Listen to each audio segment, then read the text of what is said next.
I was born in Mexico City to a very traditional and observant Mizrahi and Sephardic family. We are well adapted to the modern times without losing our strong Jewish identity.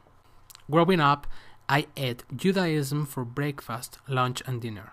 My grandparents were strict about preserving our religious traditions, gastronomy, and languages of origin. They came from Lebanon, Syria, Turkey, Greece, Morocco, and the UK. They spoke Arabic and Ladino in our home. My family traces our origin 3,000 years into the past with pride. The stories of our ancestor, King David, filled my childhood with fantasies of biblical times. My paternal ancestor lived for 3,000 years in the regions of the greater Syria. This familial legacy that my generation treasures is preserved thanks to the Sephardic and Mizrahi obsession to maintain the genealogies into the strictest order. We are guardians of ancestral property titles from the Ottoman Empire. We are also custodians of the synagogue archives, letters, ketubot, and parchment papers filled with hundreds of family names that have been passed down through the generation. In 1492, Spanish Jews were given a choice: convert to Catholicism or leave their homes. My maternal family chose the expulsion. They took with them two treasures. One was an old Sefer Torah written by our ancestor, Rabbi Ibn Gabirol. This Torah is now in the custody of the Yehuda Halevi synagogue in Mexico City. The other was a simple black iron key, 30 centimeters long. This key opened the door to their home in Toledo.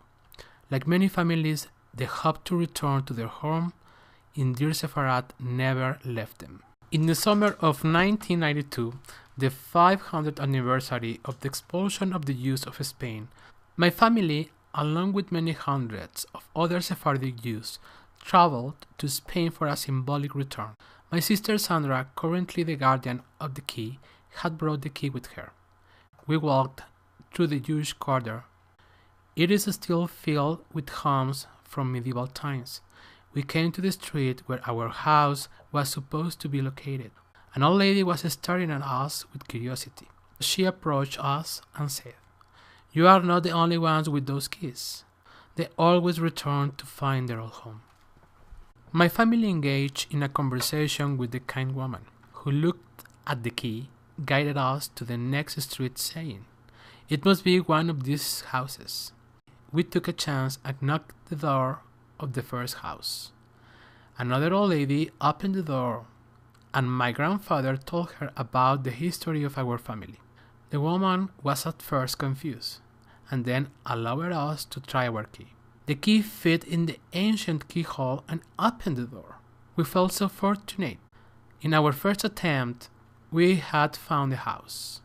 Mom, Grandma, and all of us cried from happiness. At the same time, deep nostalgic feelings of our glorious past invaded all of us. Doña Eloisa, the owner of the house, invited us inside. Seeing the beautiful Andalusian gardens of the house, so well maintained, was like returning 500 years in the past. To be there, to see and walk to the same steps our ancestors had walked, awakening us powerful emotions. We had returned home at last.